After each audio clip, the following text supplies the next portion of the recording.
Ever get that feeling like they're trying to keep up with all the big policy changes coming out of Washington, but kind of end up just drowning in headlines? Oh, yeah, absolutely. Trying to figure out what's actually going on without getting totally lost in the weeds. I hear that. Exactly.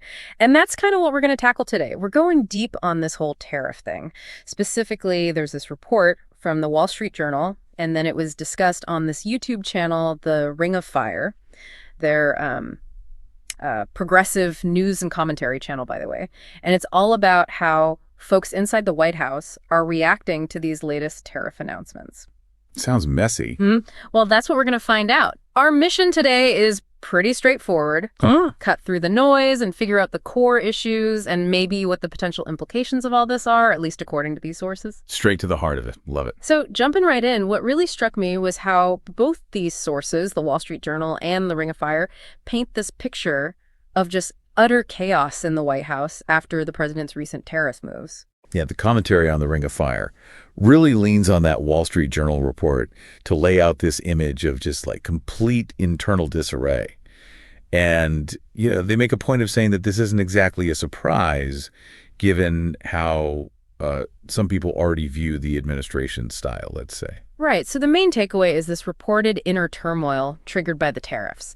To make sure we're all on the same page, what exactly were these tariffs that seem to have stirred up so much trouble? Okay, so according to the Ring of Fire, the report outlines the initial announcement, which targeted some pretty major trading partners.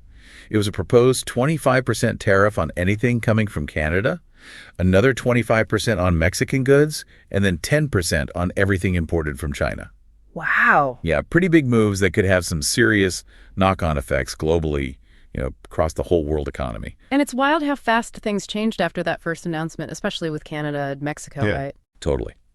The Ring of Fire really hammers this point home about the quick backpedaling. Apparently, just days after the announcement, by the next Monday, those tariffs on Canada and Mexico were put on hold, like suspended for 30 days. A total 180. Yeah, it seems like that sudden reversal was a big reason for all the internal confusion that the reports are talking about. Really makes you think about how that initial decision was even made in the first place. For sure. You announce these huge tariffs and then boom, almost instantly you're hitting the brakes, at least for Canada and Mexico. No wonder people inside are scratching their heads. So the big question is, what's the plan with this 30-day suspension? What are they trying to achieve during that time? What happens after? And it sounds like from these sources, there might not even be an answer. That's what they're suggesting. The commentary really emphasizes this apparent lack of any real strategy or clear communication about what this 30-day period is even supposed to be for. Are there specific goals, some big negotiations in the works? Or is it just kicking the can down the road? The fact that nobody seems to know the answers to these really basic questions, well, that's probably feeding the chaos.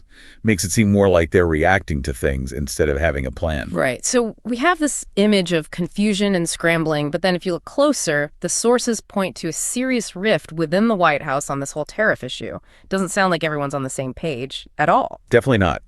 The way the Ring of Fire describes it, there are two very distinct camps within the administration, and they're totally opposed when it comes to tariffs. Makes sense. It's a pretty divisive issue. Oh, for sure. So on the one hand, you have folks who, and it's implied this is based on a solid understanding of economics, they see the potential for these tariffs to really backfire and damage the economy. Naturally, they're against the whole thing. Okay, that's one side. Right. And then there's the other side, who are totally gung-ho about tariffs, seemingly convinced that in the end, it'll be the other countries, the ones exporting to us, that'll really feel the pain. And the Ring of Fire, they go a step further and suggest that the pro-tariff group, the one they kind of imply maybe doesn't have as strong a grasp on the economics of it all, well, they seem to have the president's ear at the moment. What's the thinking behind that?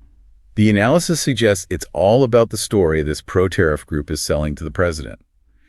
According to these reports, these advisors are basically telling him he's this master negotiator and that he's already gotten huge concessions from Canada and Mexico just by threatening tariffs.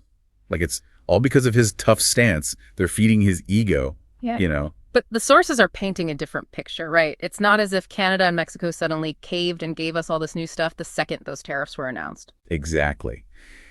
The commentator on the Ring of Fire really pushes back on that idea hard. They're saying these so-called wins were pretty much already in motion. Either they were pre-existing agreements or stuff Canada and Mexico were already doing on their own.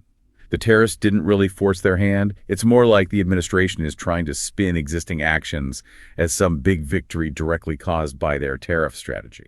So basically, they're saying the president might have been, well, to put it bluntly, played. And the worry is that when he figures that out, it could lead to, well, you guessed it, even more chaos. Maybe even some rash decisions. That's the core of their argument. If this whole premise that tariffs force these major concessions, if that turns out to be false, then the fallout could be huge. We could see another wave of uncertainty and maybe even more impulsive policy moves. And that feeds into a bigger problem that the commentary keeps highlighting, which is this apparent lack of a real thought-out strategy from the president when it comes to these tariffs. It's a pretty serious claim to say that the president is basically just winging it on something this important, this impactful on the economy. What's the evidence for that? The commentator points directly to the lack of any clear plan. They're basically saying these decisions are being made on the fly, without a well-defined strategy or even a vision for the long term. The fact that tariffs were announced so abruptly and then partially reversed for Canada and Mexico almost as quickly, that's their big piece of evidence for this reactive seat-of-the-pants approach.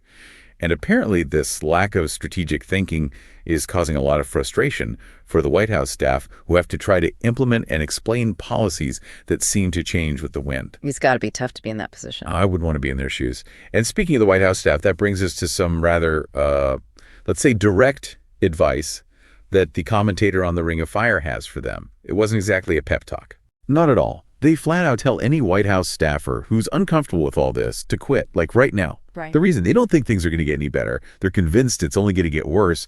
They're saying the whole decision-making process, the way things are done, it's not going to change.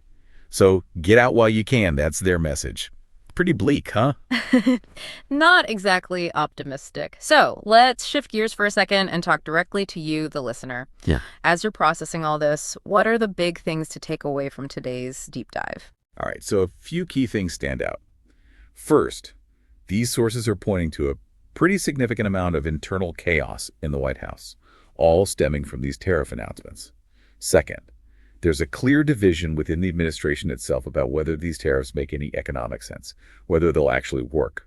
Third, the idea that these tariffs have already scored big wins in negotiations, well, that's being challenged pretty forcefully. The argument is that those agreements were already happening anyway. And lastly, there's this idea that there might not be a clear, well-thought-out strategy behind any of this, which is supposedly causing a lot of frustration and uncertainty for the White House staff. So much to unpack. Right. We're not just talking about potential disarray in the White House. It really highlights how different perspectives and a lack of a clear strategy can totally undermine even the biggest policy moves. It makes you think about how information gets to the top, how decisions are made at that level, and the consequences for the economy. Really important questions. Absolutely. I mean, think about it. You've got these completely different views within the government when they're trying to come up with these major economic policies. What happens when there's this apparent disconnect between people who understand the fundamentals of economics and those who might be working with a totally different set of assumptions?